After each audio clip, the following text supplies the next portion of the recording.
Bonjour et bienvenue chez DigiSchool, je suis Alexandra, votre monitrice d'auto-école et aujourd'hui nous allons faire une session en live du code de la route.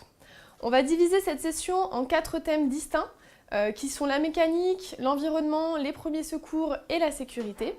Si vous avez la moindre question, surtout n'hésitez pas à la laisser en commentaire, je vais pouvoir y répondre donc, tout au long de la session et également à la fin du live. Bien donc, j'espère que vous êtes prêts, nous allons commencer avec le premier thème qui est les premiers secours. Alors, question numéro 1. Porter secours est plus efficace si je commence par réponse A, baliser et sécuriser les lieux. Réponse B, appeler les secours. Réponse C, évaluer l'état des victimes. Ou réponse D, aider les victimes.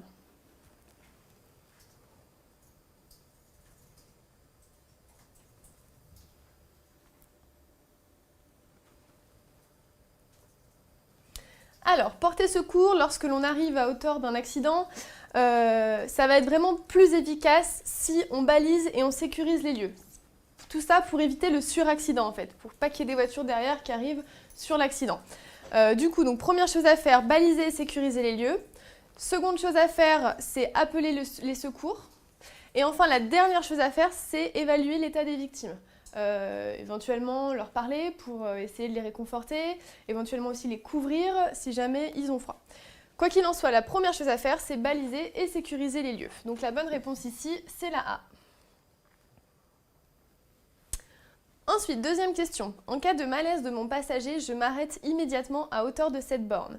Oui, réponse A, non, réponse B.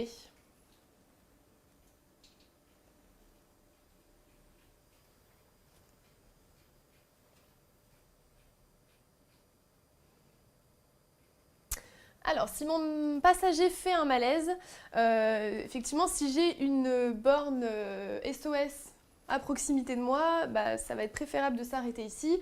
On va pouvoir appeler les secours et ces derniers, grâce à cette borne, vont pouvoir nous localiser assez facilement, beaucoup plus facilement qu'avec notre téléphone portable par exemple. Donc voilà, mais après, faut-il qu'il y ait une borne SOS pas très loin de l'endroit où vous êtes. Donc ici, la bonne réponse, c'est la A, c'est oui. Question 3. Il est préconisé en arrivant sur un lieu d'accident de mettre son gilet de sécurité. Réponse A, avant de sortir de son véhicule. Réponse B, dès que je suis sortie du véhicule.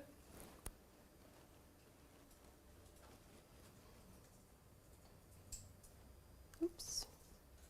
Je vais aller trop loin. Hop.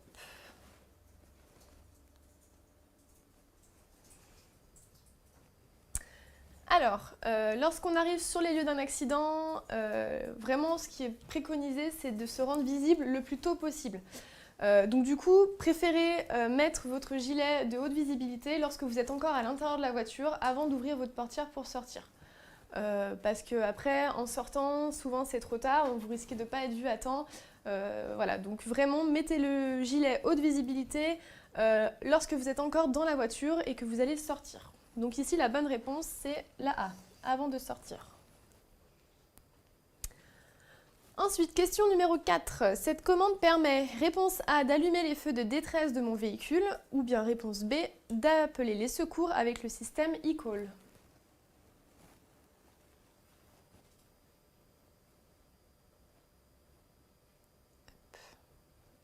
Bon, je suis allée trop loin, là.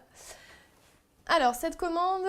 Celle-ci, il faut bien la mémoriser. Ce petit triangle indique tout ce qui est au rapport au feu de détresse. Donc dès que vous avez cette commande dans la voiture, que vous arrivez par exemple sur les lieux d'un accident, si vous-même vous avez un pneu crevé ou alors que vous arrivez à hauteur d'un ralentissement et que vous êtes le dernier de la file, vous appuyez sur ce bouton et ça allume les feux de détresse de votre véhicule. Donc il faut bien le mémoriser, c'est important de le savoir. Et la bonne réponse, c'est la A, allumer les feux de détresse. Question 5. Dans un tunnel, une issue de secours peut être utilisée en cas d'incendie. Oui, réponse A, non, réponse B. En cas de malaise d'un passager, oui, réponse C, non, réponse D.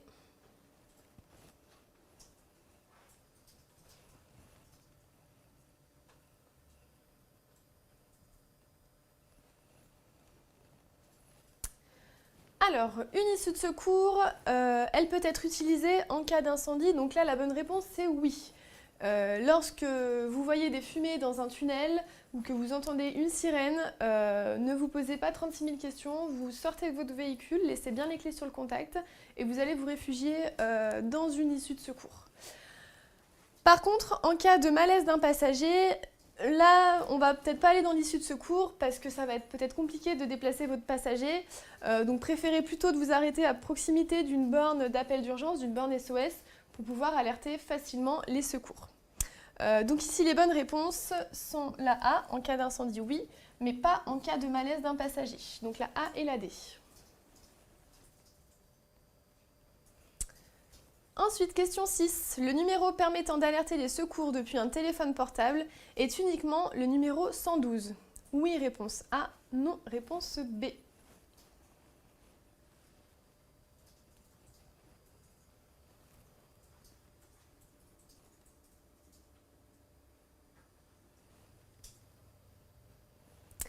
Alors, le numéro permettant d'alerter les secours depuis un téléphone portable est uniquement le 112. Alors ici, le mot qui me va pas, moi, c'est le uniquement.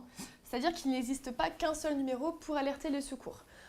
Certes, on a le numéro 112, mais ce n'est pas le seul. On a aussi le 15 qui vous permet d'alerter le SAMU, le 17 qui, lui, appelle directement les polices secours, et enfin le 18 pour appeler les pompiers. Donc ici, attention, ça peut être des questions pièges, ce n'est pas uniquement le 112. Sachez que le 112, vous pouvez appeler les secours donc, depuis un téléphone portable de partout en Europe. Donc ici, la bonne réponse, c'est la B.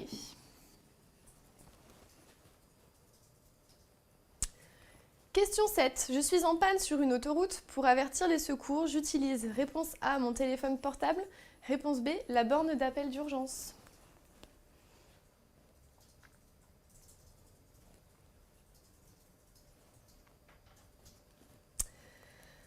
Alors, en panne sur l'autoroute, donc la première chose à faire, c'est de rejoindre la bande d'arrêt d'urgence ou éventuellement les emplacements d'arrêt d'urgence qui sont situés sur les autoroutes. Et surtout d'aller à hauteur d'une borne d'appel d'urgence. Elles sont situées à tous les 2 km sur une autoroute. Donc tous les 2 km, vous allez rencontrer cette borne.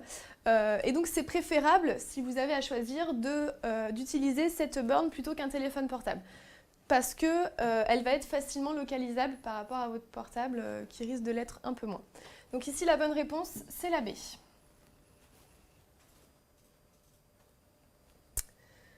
Question 8. Un de mes pneumatiques vient d'éclater, il est préférable de changer la roue. Réponse A, sur la bande d'arrêt d'urgence. Réponse B, sur un emplacement d'arrêt d'urgence.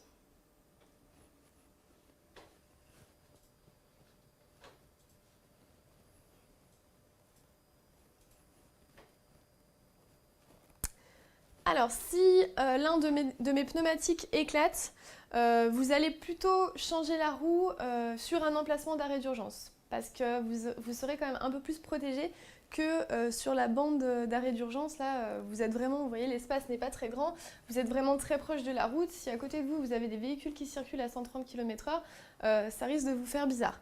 Donc du coup, préférez vraiment les emplacements d'arrêt d'urgence pour changer une roue. Donc ici, la bonne réponse, c'est la B. Question 9. En arrivant sur un accident, il faut couper le contact des véhicules. Oui, réponse A. Non, réponse B.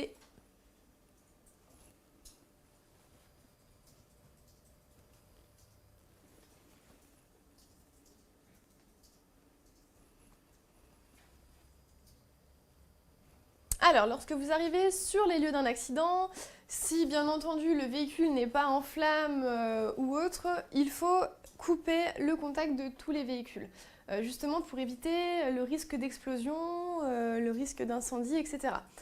Donc la première chose à faire, c'est, avant d'avoir balisé les lieux, bien entendu, c'est d'aller couper le contact des véhicules afin d'éviter un éclatement ou un incendie.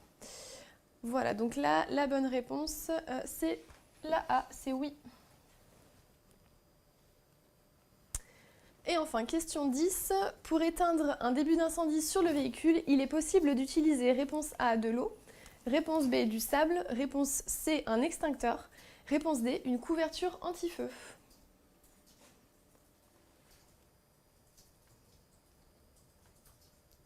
Je suis allée trop loin.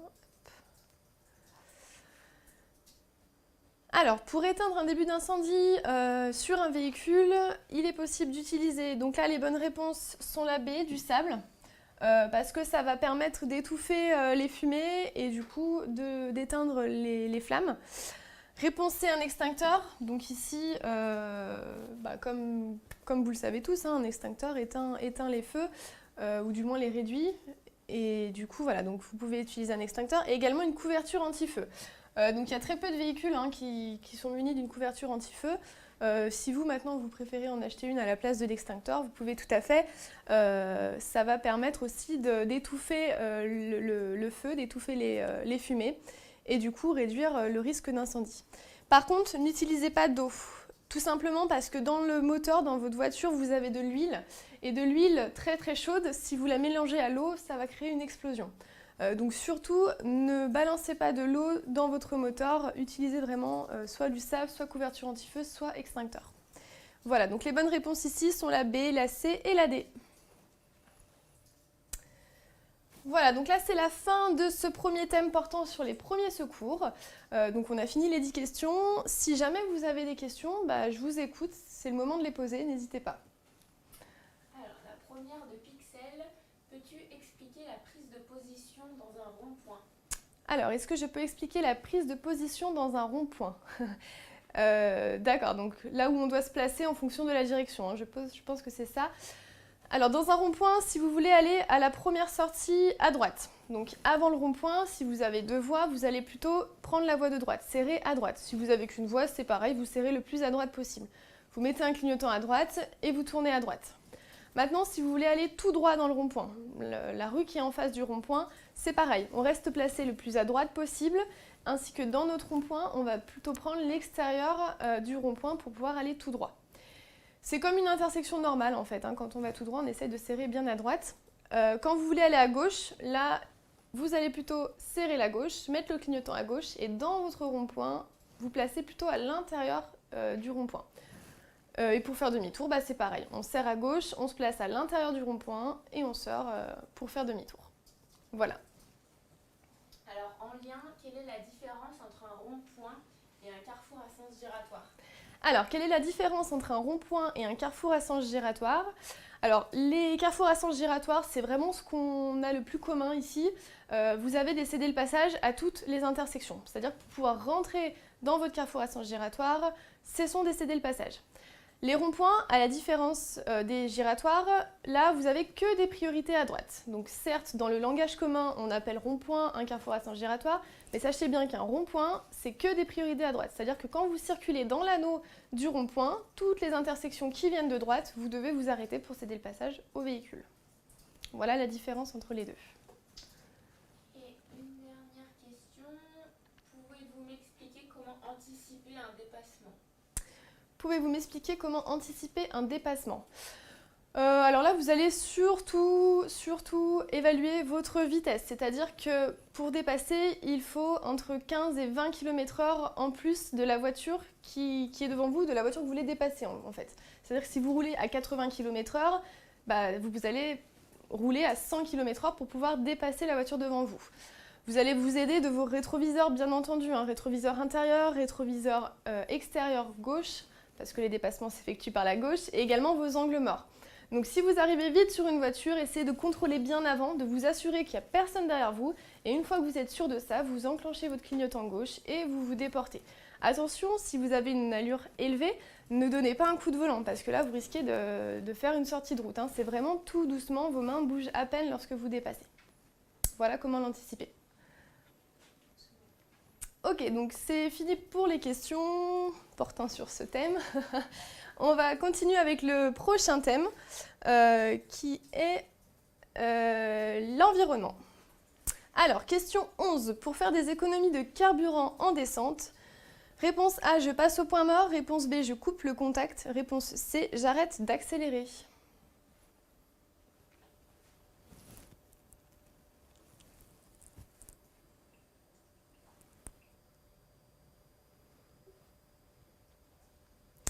Alors, pour faire des économies de carburant lorsque vous êtes en descente, la meilleure chose à faire, c'est d'arrêter d'accélérer. Surtout, ne passez pas au point mort, parce que beaucoup de gens le font, hein, je sais. Ne le faites pas parce qu'en fait, quand vous passez au point mort, vous n'avez plus aucun lien entre les roues et le moteur. C'est-à-dire qu'il n'y a plus de lien entre les deux. Du coup, votre moteur va demander à ce qu'on lui injecte du carburant pour éviter qu'il cale. Et donc du coup, vous allez augmenter vos consommations de carburant au lieu de les diminuer. Couper le contact, c'est encore moins bon, parce que couper le contact, ça coupe tout ce qui est électronique dans votre véhicule, et notamment, souvent, l'assistance de direction, qui dans beaucoup de voitures maintenant est électronique. Également, le frein va pas se couper totalement, mais va bien se désactiver. Et du coup, vous n'allez plus avoir de direction, et le frein va être beaucoup plus dur. Lorsque vous êtes en descente, vous allez avoir du mal à vous arrêter. Donc du coup, la A et la B non, et la bonne réponse, c'est simplement arrêter d'accélérer, profiter, nous aider notre frein moteur pour pouvoir descendre, et voilà, c'est ce qui va vous permettre de faire des économies. Donc la réponse C. Ensuite, question 12. Le bonus écologique est un dispositif qui incite à acheter un véhicule, donc réponse A, propre, réponse B, neuf, réponse C, d'occasion.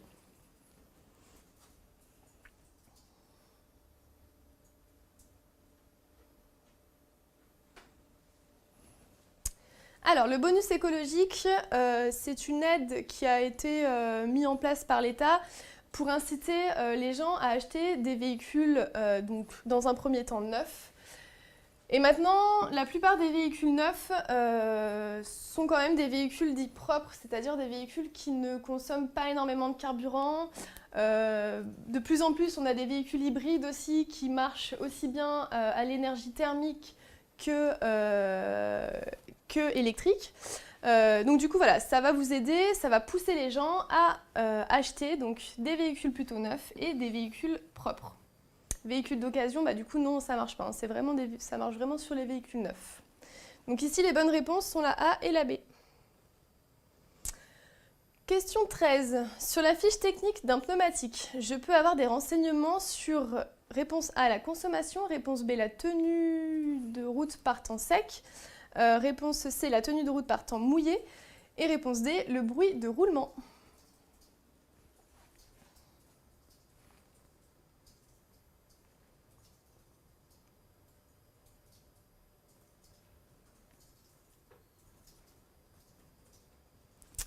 Alors ici, sur une fiche technique d'un pneumatique, donc en voici une là, vous avez donc 3 renseignements importants.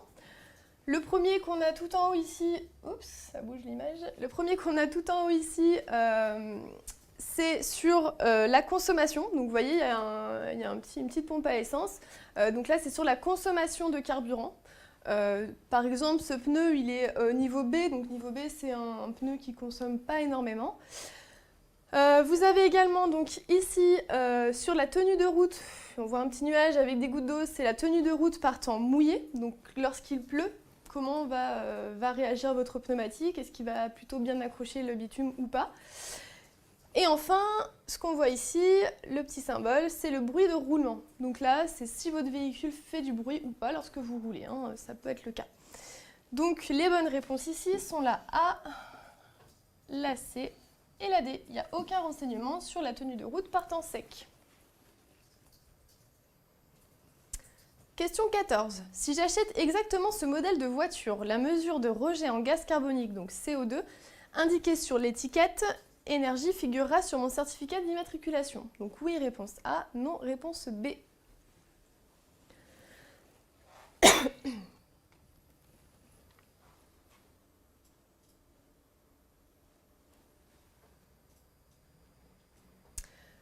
Alors, si j'achète ce modèle de voiture avec la classe énergétique niveau B, donc qui est quand même bon en termes de rejet en CO2, donc cette mesure va être indiquée sur notre certificat d'immatriculation, c'est-à-dire sur notre carte grise, on aura le niveau de rejet en CO2 de notre véhicule.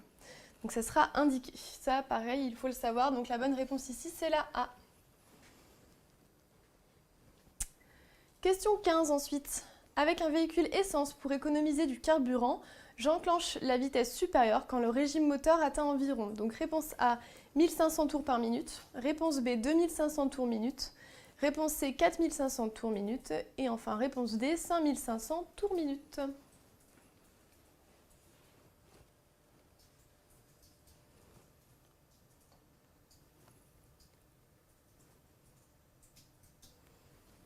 Alors, avec un véhicule essence, lisez bien la question ici, on parle bien d'un véhicule essence.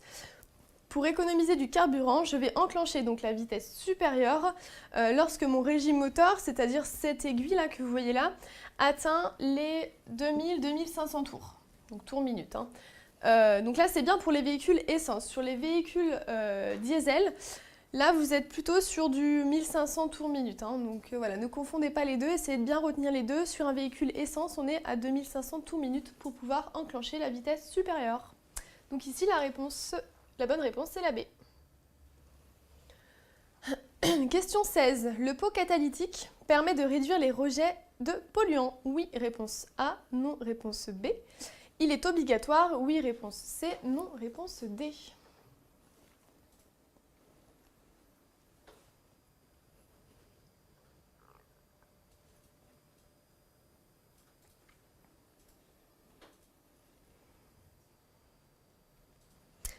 Alors, le pot catalytique, c'est un pot spécial qui permet de réduire la nocivité des gaz polluants, donc la nocivité par exemple de CO2 ou autre. Il permet de réduire ça, donc la bonne réponse c'est la A, et il est également obligatoire. Donc il faut avoir un pot catalytique, si vous êtes contrôlé, vous risquez d'avoir une amende si vous ne circulez pas avec un pot catalytique. Donc retenez bien, pot catalytique, il permet de réduire les rejets de gaz polluants. Donc les bonnes réponses sont la A et la C. Question 17 ensuite. La consommation de carburant peut augmenter si mes pneus sont sous-gonflés. Oui, réponse A, non, réponse B. Si mes pneus sont surgonflés, oui, réponse C ou non, réponse D.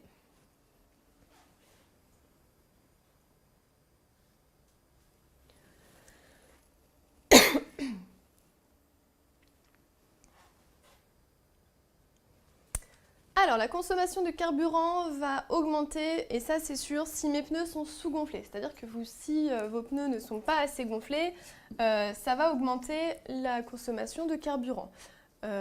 Si vos pneus sont surgonflés, là par contre non. Le fait d'avoir les pneus sous-gonflés, ça va nuire à beaucoup de choses, notamment à la tenue de route, mais pas à la consommation de carburant. Donc ici, les bonnes réponses sont la A et la D.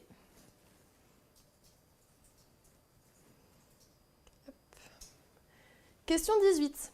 Une conduite nerveuse en ville engendre une surconsommation de carburant d'environ, réponse A, 20% de plus, réponse B, 40% de plus.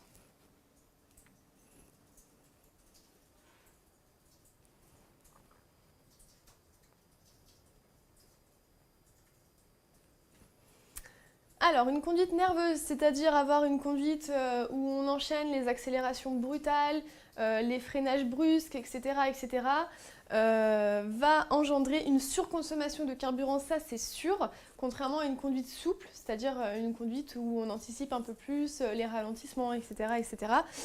Et donc cette surconsommation due à la conduite nerveuse va être de 40%.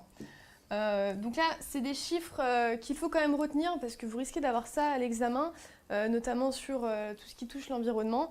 Donc une conduite nerveuse en ville augmente de 40% la consommation de carburant. Donc c'est énorme. Donc ici, la bonne réponse, c'est la B. Question 19. Sur autoroute, rouler à 120 km/h au lieu de 130 km/h sur 100 km fait perdre 4 minutes de temps. Donc oui, réponse A, non, réponse B. Permet d'économiser 10% de carburant. Oui, réponse C.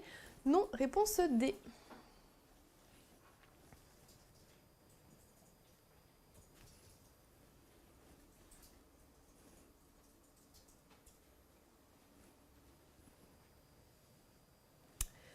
Alors, donc lorsque vous êtes sur une autoroute et que vous choisissez de rouler à 120 km/h au lieu de 130, sur une distance donnée de 100 km, vous allez seulement perdre 4 minutes de temps.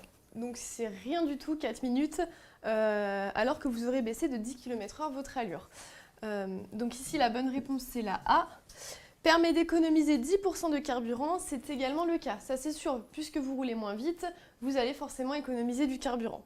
Et donc 10%, ce qui n'est pas négligeable sur un trajet de 100 km. Donc ici, les bonnes réponses sont la A et la C.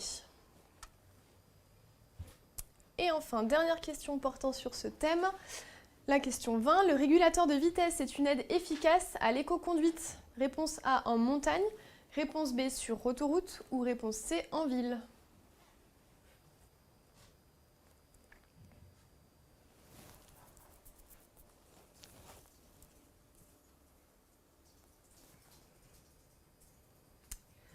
Alors, le régulateur de vitesse, c'est effectivement une aide efficace à l'éco-conduite dès lors que vous circulez sur autoroute. C'est-à-dire que vous n'avez pas à changer les vitesses ou autre, parce que sachez-le, dès que vous allez appuyer sur l'embrayage pour changer vos vitesses, ça va désactiver le régulateur.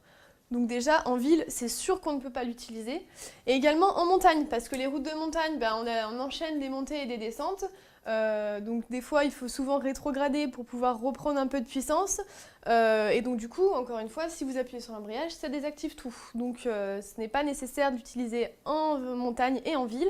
Par contre, sur l'autoroute, où souvent vous restez sur des longues distances en 5e par exemple, là oui, c'est efficace parce que vous n'allez pas toucher le régulateur de vitesse. L'embrayage, pardon. Sachez que dès que vous touchez l'embrayage et le frein également, ça désactive le régulateur de vitesse. Voilà, donc ici la bonne réponse pour cette 20e question, c'est la B. Ok, donc on a fini, hop, je vais trop loin. On a fini ce thème oh là là, je vais pas y arriver. Portant sur l'éco-conduite, l'environnement. Si vous avez des questions, je vous écoute, c'est le moment de me les poser. Alors, où se situe le régulateur? Alors, où se situe le régulateur? Ça change selon le modèle de voiture que vous avez. Je vais prendre mon exemple. Par exemple, moi, j'ai une Clio 4. Mon régulateur, il se situe juste à côté de mon frein à main. Sur certaines voitures, ça va être une commande derrière le volant, en dessous du clignotant, par exemple. Voilà, ça va vraiment dépendre du modèle de votre voiture. Vous avez le petit symbole qui indique le régulateur. Donc lui, vous pouvez essayer de le retenir, par exemple, pour essayer de le trouver sur les voitures. Alors, une question par rapport au contrôle technique. Oui. Je sais pas si tu vas savoir. La pollution est obligatoirement vérifiée lors du contrôle technique, mais est-ce que le bruit est vérifié? Alors, la pollution est obligatoirement contrôlée lors du contrôle technique, c'est ça? Mais est-ce que le bruit est également contrôlé? Donc là, on parle des pneumatiques? Ouais, je pense que c'est dû aux pneumatiques. Hein. Le pneumatique, non, on n'a pas le bruit en fait. C'est vraiment que ce qui va être lié à la pollution, à l'environnement. Le bruit, ça, ça va peut-être déranger tout le monde, mais c'est pas vérifié lors du contrôle technique. Qu'est-ce que l'ESP? Alors, qu'est-ce que l'ESP? Alors, l'ESP, si on traduit, c'est un programme électronique de stabilisation du véhicule, de stabilité du véhicule plutôt. Donc, ça va permettre, lorsque vous êtes sur une chaussée glissante, par exemple, de stabiliser votre voiture. Voilà, tout simplement. Dès que vous êtes en train de glisser, ce programme ESP va se mettre en route et il va vous permettre de stabiliser et de garder un pouvoir directeur sur votre voiture. Voilà, c'est vraiment lié à la trajectoire et à la stabilisation du véhicule pour éviter de glisser. Et l'ABS? Alors l'ABS, qu'est-ce que l'ABS? Je crois qu'on a une question là-dessus, je vais quand même l'expliquer.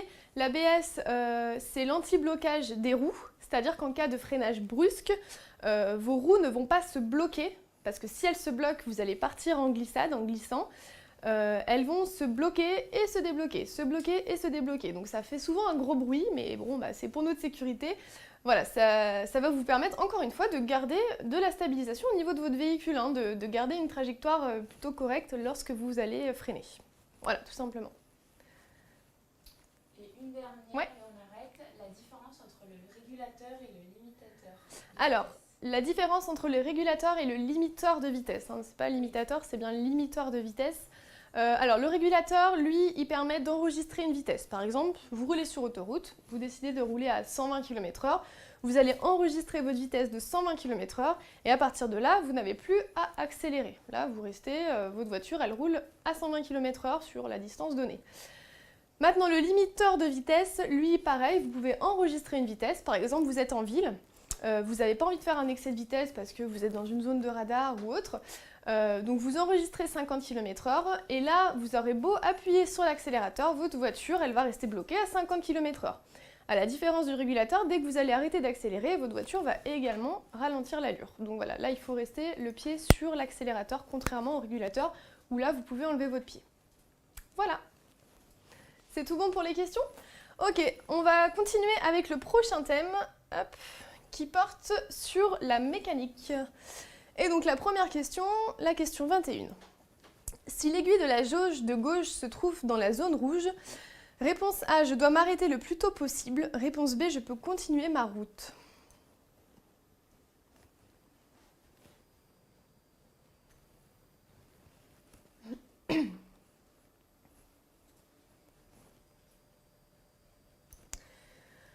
Alors, si l'aiguille de la jauge de gauche, donc ici, on est bien sur cette jauge-là.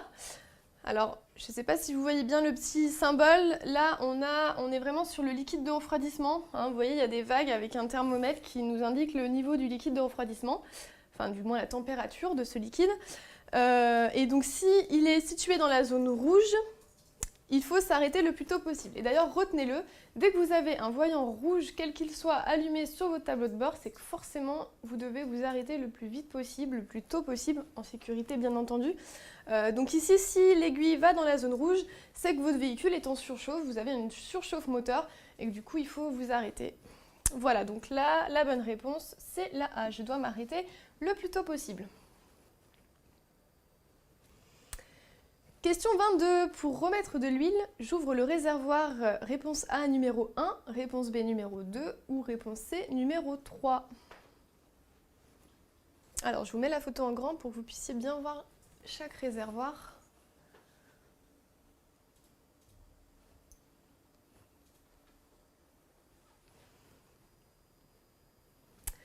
Alors, pour remettre de l'huile dans mon moteur, je vais ouvrir donc le réservoir numéro 2. Celui-ci avec la petite jauge d'huile. Le numéro 1, là, c'est tout ce qui touche au liquide de refroidissement et au lave-glace. Et le numéro 3, c'est le liquide de frein. Voilà, donc ici, la bonne réponse, c'est la B, c'est numéro 2, c'est là-dedans qu'on remet de l'huile. Donc là, pareil, essayez de bien apprendre chaque symbole, hein, le symbole de l'huile, le symbole du frein, du liquide de refroidissement et du lave-glace. Ils ne sont pas difficiles à retenir, donc essayez de bien les apprendre pour pas vous piéger. Donc ici, la bonne réponse, c'est la B. Question 23.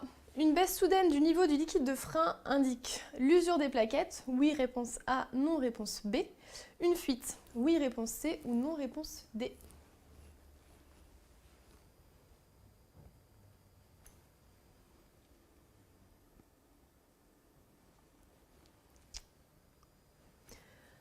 Donc là, voilà, vous avez bien le symbole typique du frein et du liquide de frein. Donc une baisse soudaine, donc là je dis bien soudaine, hein, du niveau du liquide de frein indique, donc ça ne va pas être l'usure des plaquettes, parce que certes le liquide va baisser en fonction de l'usure des plaquettes, mais il ne va pas baisser soudainement, hein, donc ça va être une baisse progressive on va dire. Donc ici c'est non. Par contre, si vous avez une baisse soudaine, une baisse importante d'un coup du niveau du liquide de frein, c'est que forcément vous avez une fuite. Parce que le système du niveau du liquide de frein, en fait, le liquide de frein est en circuit fermé à l'intérieur de votre moteur.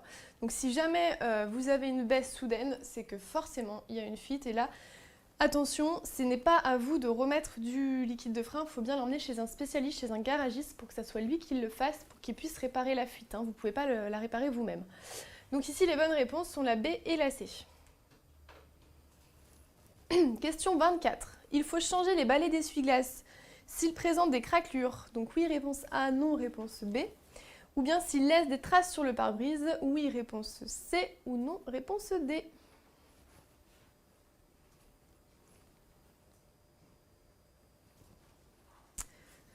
Alors, les essuie-glaces... Ouais, je vais peut-être vous mettre le... Hop. Les essuie-glaces vont être à changer lorsqu'ils présentent des craquelures. Donc, c'est-à-dire que lorsque vous contrôlez vos essuie-glaces, vous passez votre doigt sur les essuie-glaces et si ils sont tout craquelés, c'est qu'ils sont morts et qu'il faut les changer. Et s'ils laissent des traces sur le pare-brise, c'est également le cas. Donc, s'ils laissent des traces, c'est qu'ils sont abîmés. Ils n'évacuent plus suffisamment l'eau sur votre pare-brise en cas de pluie. Et donc, du coup, ça peut être aussi dangereux pour vous et votre visibilité. Donc, s'ils présentent des craquelures, je les change. Et également s'il laisse des traces sur le pare-brise. Donc les bonnes réponses sont la A et la C. Question 25. Le pied droit me permet de manipuler facilement la pédale. Donc réponse A de frein, réponse B d'embrayage ou réponse C d'accélérateur.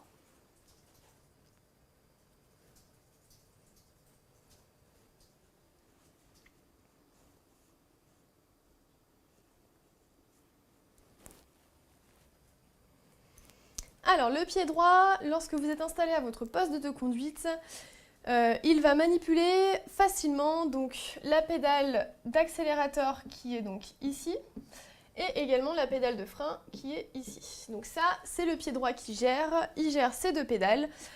Pour ce qui est de l'embrayage, là, c'est uniquement le pied gauche. Il faut bien le retenir, ne vous amusez pas à aller freiner donc sur la pédale du milieu avec votre pied gauche, parce que là, vous risquez d'avoir des surprises, vous risquez de piler la voiture. Donc le pied droit, il manipule très facilement le frein et l'accélérateur. Pas l'embrayage, l'embrayage là c'est le pied gauche qui le gère. Donc les bonnes réponses sont la A et la C. Question 26. Un frein à main peut s'enclencher. Réponse A, seulement si je tire la commande, ou réponse B, automatiquement.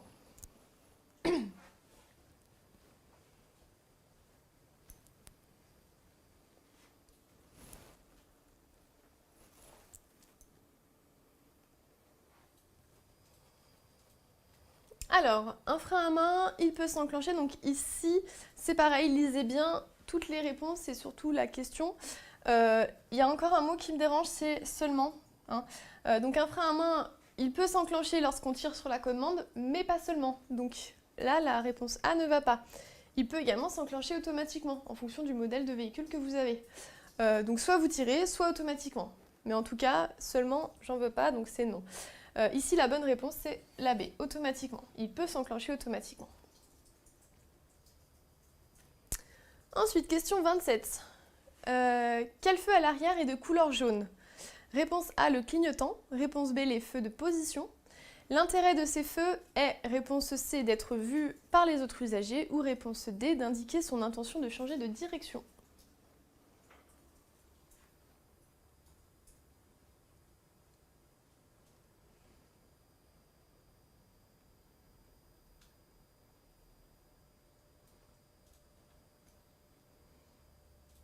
Hop.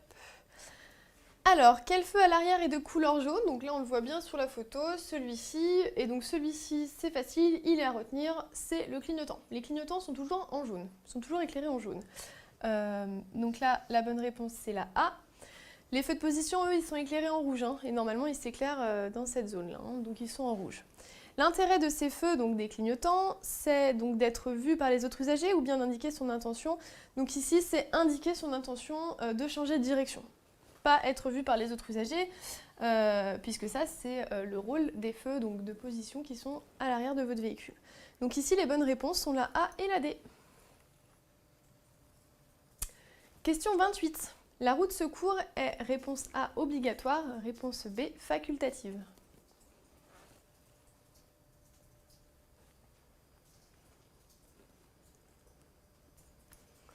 Alors, la roue de secours, elle est facultative, c'est-à-dire que vous n'êtes pas obligé d'en avoir une. Vous pouvez, par exemple, à la place de la roue de secours, avoir une bombe anti-crevaison. Voilà, dès que vous avez une crevaison, vous utilisez cette bombe. Donc, c'est facultatif. Souvent, quand vous achetez une voiture neuve, on vous demande est-ce que vous voulez la roue de secours ou pas. Donc, la bonne réponse ici, c'est la B. Question 29. Le rôle principal de la suspension est, réponse A, d'assurer le confort des passagers, ou réponse B, de maintenir le contact du pneumatique au sol.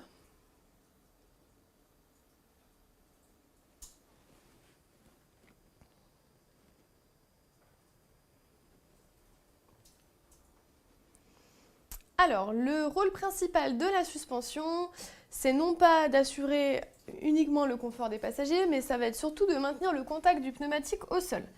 Donc je m'explique, lorsque vous allez franchir par exemple un ralentisseur ou un dos d'âne, vous allez monter dessus et au moment de redescendre, pour éviter que votre voiture ne rebondisse au sol, vous avez les suspensions. Donc ça permet vraiment de plaquer les roues au sol pour que votre voiture reste bien en contact avec le sol au moment où vous allez redescendre de votre ralentisseur.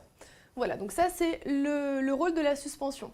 Si jamais vous sentez des rebondissements justement après un ralentisseur, c'est que forcément vos suspensions sont plus bonnes et qu'il faut les changer. Voilà. Donc ici la bonne réponse c'est la B.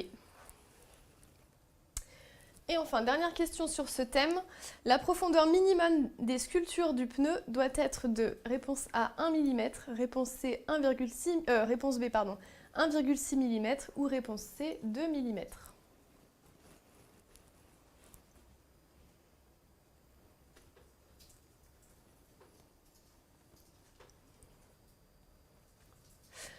Alors, la profondeur minimum des sculptures. Donc, les sculptures, ce sont tous ces petits traits là dans votre pneumatique, toutes ces petites fissures, donc qui permettent d'avoir un bon contact avec le sol. Elles doivent être au minimum de 1,6 mm. Donc, elles doivent avoir une profondeur de 1,6 mm. Et lorsque votre pneu, dès que vous ne voyez plus ces espèces de fissures, ce qu'on appelle les sculptures, c'est que votre pneu est mort et qu'il faut le remplacer. Voilà, donc ici la bonne réponse, c'est la B. Donc c'est la fin de ce thème portant sur la mécanique et les équipements des véhicules. Donc encore une fois, si vous avez des questions, je vous écoute. Alors, on va attendre quelques instants, on attend quelques instants que vos questions arrivent. N'hésitez pas.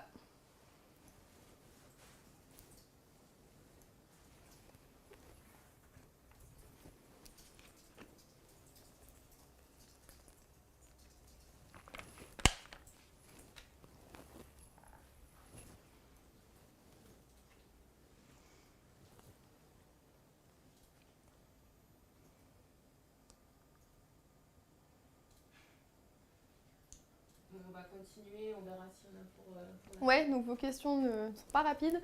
Ok, bon, alors on enchaîne sur le dernier thème qui porte, il me semble, sur la sécurité. Oui, c'est ça, sur la sécurité. Ok, donc question 31. En haut de la côte, je pourrais m'arrêter pour consulter mon GPS. Oui, réponse A. Non, réponse B.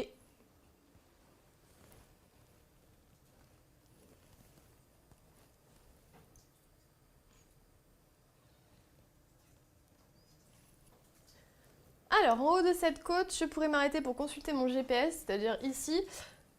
Non, c'est déconseillé, vous êtes en sommet de côte, c'est-à-dire que vous ne voyez pas les gens qui arrivent de l'autre côté de la côte. Donc si vous ne les voyez pas, eux ne peuvent pas vous voir non plus. Et donc c'est totalement déconseillé de s'arrêter en sommet de côte, c'est très dangereux pour la circulation, d'autant plus que là, vous n'avez aucune place pour vous arrêter. Donc ici, la bonne réponse, c'est la B, c'est non. Question 32. Cette voiture a allumé ses feux de détresse. Je la dépasse. Oui, réponse A. Non, réponse B.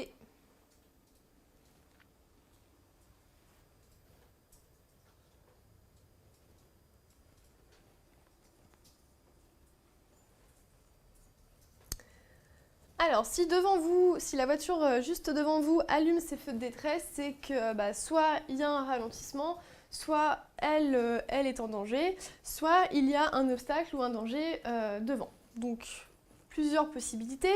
Dans cette situation, vous ne voyez pas du tout ce qui arrive, ce qu'il y a devant, donc il ne faut surtout pas la dépasser. En plus de ça, vous avez un véhicule qui arrive en contresens de circulation, donc ici, on ne la dépasse pas, on s'arrête derrière, on attend un petit moment, et voilà, donc interdiction de dépasser lorsque une voiture a mis ses feux de détresse. Donc ici, la bonne réponse, c'est non, je ne la dépasse pas. Question 33. Je peux dépasser le véhicule de devant. Oui, réponse A. Non, réponse B.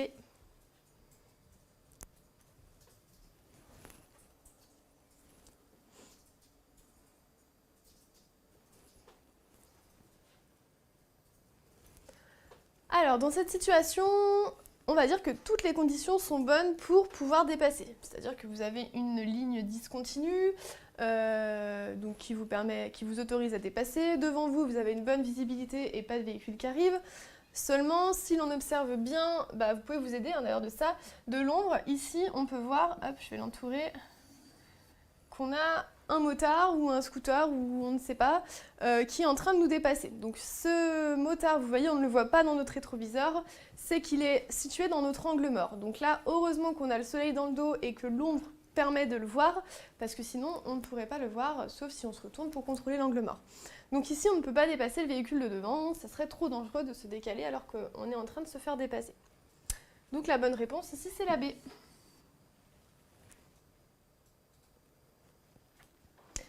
Le véhicule, donc question 34. Le véhicule à droite souhaite sortir du garage. Réponse A, j'accélère et je passe. Réponse B, je klaxonne. Réponse C, je ralentis. Et réponse D, je m'arrête.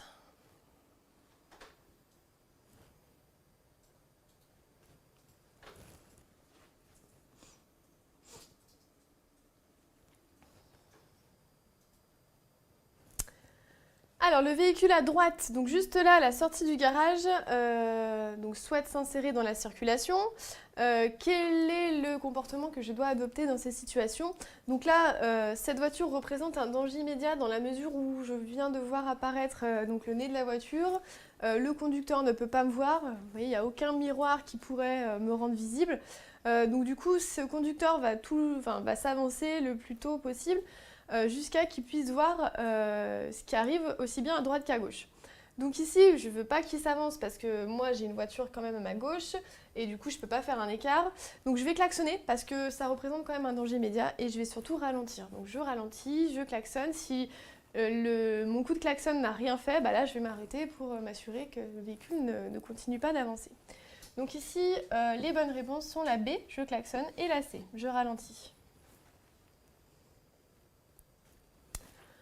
Ensuite, question 35. Plus la vitesse augmente, plus mon temps de réaction augmente. Oui, réponse A. Non, réponse B.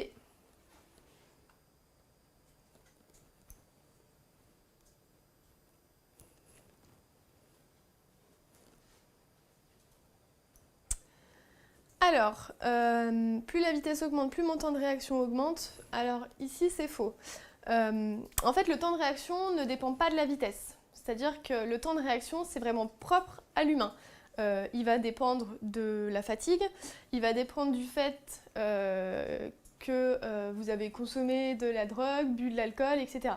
Donc ça va vraiment dépendre de tous ces facteurs externes, on va dire, à tout ce qui est dû à la vitesse, à la route en fait. Et donc du coup, plus votre vitesse va augmenter, votre temps de réaction, lui, va rester le même. Hein. Le temps de réaction, il reste le même, il est d'une seconde que vous roulez à 50 km/h ou à 130 km/h.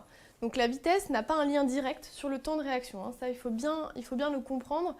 Donc ici, la bonne réponse, c'est non. En fait, la vitesse va simplement augmenter votre distance d'arrêt, mais pas votre temps de réaction.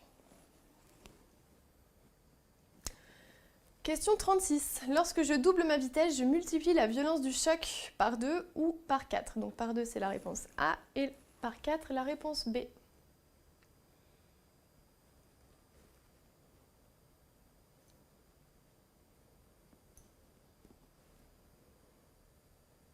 Alors, lorsque je double ma vitesse, donc plus je vais augmenter ma vitesse, plus je vais multiplier la violence du choc par 4. C'est-à-dire que la vitesse, elle est proportionnelle, enfin la violence du choc est proportionnelle plutôt à la vitesse. Donc si on double la vitesse, on va augmenter la violence du choc par 4, non pas par 2. Donc ici, la bonne réponse, c'est la B. Question 37. Je circule hors agglomération à 80 km/h. Je ralentis. Oui, réponse A. Non, réponse B.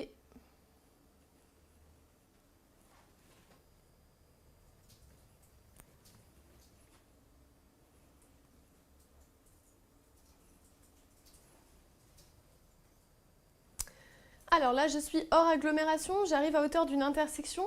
Donc la première chose à faire lorsque vous arrivez à hauteur d'une intersection, c'est de regarder quel est le régime de priorité, aussi bien à droite qu'à gauche. Ici, on voit qu'il y a un stop. Et s'il y a une voiture, essayez de regarder le visage du conducteur pour voir s'il a bien le regard tourné vers vous, s'il vous a bien vu. Quoi qu'il en soit, ici en plus on a un virage, on a une voiture, il y a beaucoup de facteurs qui font qu'on va quand même réduire notre allure, donc on va ralentir. Ici à 80 km/h, je ralentis et je m'assure bien que cette voiture est bien arrêtée. Donc la réponse A pour la 37. Question 38. Les distances de freinage sont raccourcies si mon véhicule est équipé de l'ABS. Oui, réponse A. Non, réponse B. De l'AFU. Oui, réponse C. Non, réponse D.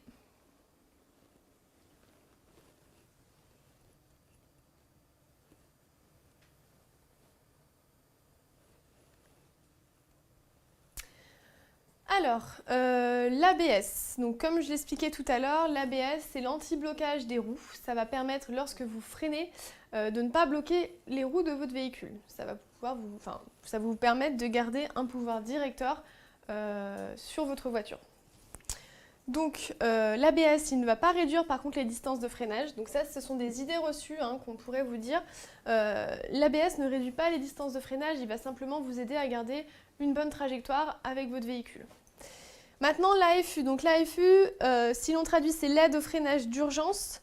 Donc comme son nom l'indique, si vous mettez un gros coup de frein, si vous appuyez vraiment très fort sur la pédale de frein, vous allez avoir des petits capteurs qui vont vous permettre, en plus de ça, de continuer à maintenir la pression sur le frein. C'est-à-dire que vous, en tant que conducteur, vous allez freiner et des fois, avec ce qui se passe devant vous, peut-être relâcher la pédale du frein. Le rôle de l'AFU, lui, c'est de vraiment plaquer la pédale du frein au sol pour garder un freinage et essayer de stopper le plus tôt possible la voiture. Et bien entendu, bien souvent, l'AFU va être accompagné de l'ABS, c'est-à-dire que dès que vous allez appuyer très fort sur le frein, donc le système AFU va s'enclencher et il va également enclencher l'ABS pour pas que vous alliez glisser je ne sais où, pour que vous puissiez garder un pouvoir directeur sur votre voiture. Donc ici, pareil, ça ne touche pas aux distances de freinage, les distances de freinage restent les mêmes. C'est simplement pour vous éviter de faire des sorties de route en fait, ces dispositifs ABS et AFU. Donc ici, les bonnes réponses sont la B et la D. Question 39. Je me suis trompée de direction, je me replace immédiatement à droite. Oui, réponse A, non, réponse B.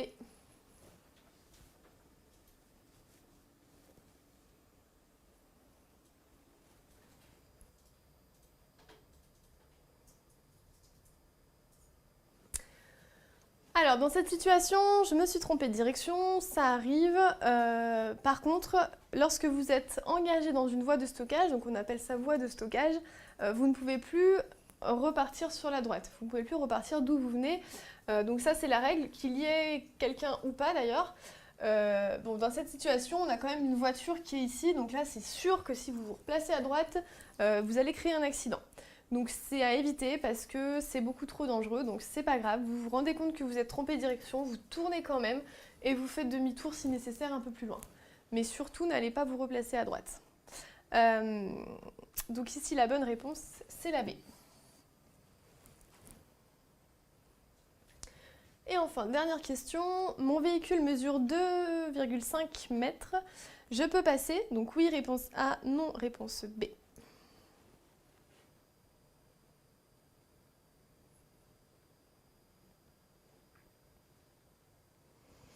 Alors ici, si mon véhicule mesure 2,5 mètres, je peux m'engager.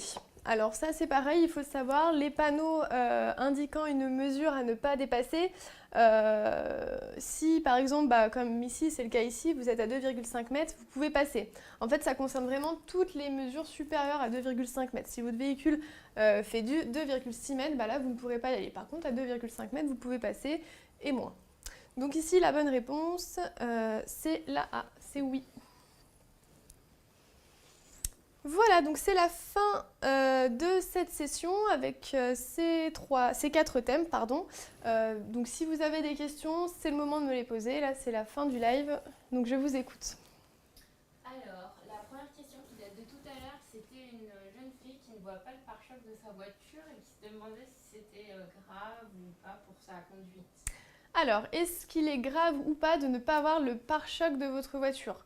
Donc de ne pas avoir plutôt le capot, parce que le pare-choc, voilà, on ne peut pas le voir, ça représente un angle mort, donc non, ce n'est pas très grave, il y a beaucoup de gens qui ne voient pas le capot de leur voiture, donc si jamais vous êtes vraiment trop petite, même avec le siège monté au maximum, vous pouvez rajouter un coussin par exemple, ce qui va vous rapprocher des pédales, vous serez beaucoup mieux, plus à l'aise du moins pour conduire, donc non, ce n'est pas très grave. Alors, autre question, peut-on doubler dans un tournant de montagne dans une descente en montée?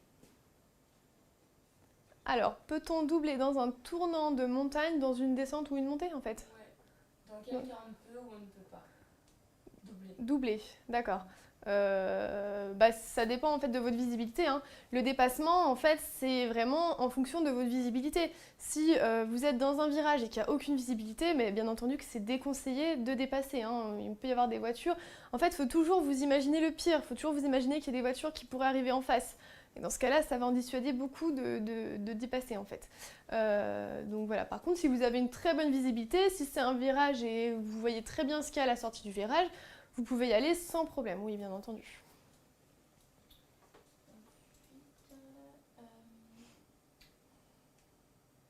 Par rapport au fait s'il y a une voiture qui est en panne devant nous et qui a mis ses feux de détresse, du coup, est-ce que s'il n'y a pas de ligne continue, on peut la dépasser? D'accord, donc si on a un véhicule devant nous qui est en panne et qui a mis ses feux de détresse, s'il n'y a pas de ligne continue, est-ce qu'on peut la dépasser? Oui, on ne va pas rester derrière elle, hein. Donc là, dans la situation qu'on a vue tout à l'heure, on avait un véhicule en face, mais j'ai envie de dire, même si vous avez une ligne continue et qu'il y a une voiture qui est en panne, vous n'allez pas rester bêtement derrière à attendre. Vous pouvez la dépasser du moment que vous faites tout ça en sécurité, c'est-à-dire en contrôlant, en indiquant que vous la dépassez et en vous assurant qu'il n'y ait personne qui arrive en face. Vous pouvez le faire, bien entendu, vous la laissez, elle va se charger d'appeler les secours, les dépanneurs, et vous pouvez la dépasser sans problème, oui, bien sûr. On a également une question, comment peut-on distinguer quand on est en agglomération ou hors agglomération? Alors, comment peut-on distinguer le fait qu'on soit en agglo ou hors agglomération? Alors, bien souvent, lorsque vous êtes en agglomération, vous avez des aménagements en fait, qui sont prévus, des trottoirs, des immeubles, des maisons, des sorties de parking, etc. Donc là, en général, c'est que vous êtes en agglomération. Lorsque vous êtes hors agglomération, donc déjà, vous n'avez plus tout ce qui est aménagement, trottoir, etc., ou très peu. Et puis vous n'avez pas énormément d'habitations, hein, sauf si vous passez dans un lieu dit, mais sinon voilà, vous n'avez plus toutes ces habitations à côté. Voilà. Et la dernière question qu'on aura, c'est peux-tu nous donner des explications sur les différents types de feux et quand devons-nous les utiliser? Alors, est-ce que je peux donner des explications sur les différents types de feux et quand est-ce qu'on doit les utiliser? Alors, ok, donc pour les feux, donc vous avez dans un premier temps les feux de position. Donc les feux de position, on va dire que c'est ceux qui éclairent le moins. Eux, il faut les utiliser lorsque vous êtes en agglomération de nuit, dans une agglomération donc bien éclairée, ou si vous voulez stationner sur la chaussée, toujours pareil, en agglomération ou même hors agglomération. Lorsqu'il fait nuit, vous voulez stationner sur la chaussée, il n'y a pas de place, il n'y a pas d'emplacement, vous stationnez sur la chaussée, très bien, mais du coup vous laissez vos feux de position allumés. Voilà pour ce qui est des feux de position. Maintenant, pour ce qui est des feux de croisement, on va dire que c'est les plus utilisés. Eux, vous allez les utiliser donc dans une agglomération, cette fois-ci qui est très peu éclairée. Donc il y a quelques éclairages publics, mais pas énormément. Donc là, vous mettez vos feux de croisement. Et également, lorsque vous êtes hors agglomération et que vous avez une voiture qui arrive en face de vous, pour ne pas l'éblouir, vous allez passer en feu de croisement. Voilà. Les feux de croisement, ils sont visibles, il me semble, à 30 mètres. Ensuite, vous avez les feux de route. Donc les feux de route, là, c'est les plus puissants, c'est ceux qui éblouissent beaucoup plus et qui vous permettent de mieux voir lorsque vous êtes hors agglomération, dans une route où il n'y a aucun éclairage public. Attention, c'est-à-dire que vos feux de route, vous n'allez pas les enlever du moment que vous rentrez en agglomération. Si vous avez une agglomération qui n'est pas du tout éclairée, vous conservez vos feux de route, d'accord? Mais il faut bien penser à les enlever et à revenir en feu de croisement lorsque vous croisez une voiture, en fait. Voilà, vous avez également donc les deux feux, les feux de brouillard avant et les feux de brouillard arrière. Je rappelle que les feux de brouillard avant, eux, vous allez les utiliser en cas de forte pluie, en cas de brouillard, comme le nom l'indique, et également en cas de neige, hein. Et les feux de brouillard arrière, vous les utilisez donc en cas de brouillard, pardon, et également lorsqu'il neige. Pas en cas de pluie, surtout pas, parce que c'est un feu qui est très éblouissant, et du coup vous risquez d'éblouir les usagers derrière vous. Voilà, j'ai fait le tour des feux. Ok, donc c'est bon pour les questions. C'est également la fin de ce live. J'espère qu'il vous aura plu et qu'il vous aura été utile. Si vous avez d'autres questions qui reviennent, surtout n'hésitez pas à les laisser en commentaire. On pourra toujours y répondre par la suite. Voilà, je vous souhaite une très bonne soirée et je vous dis à très bientôt chez DigiSchool.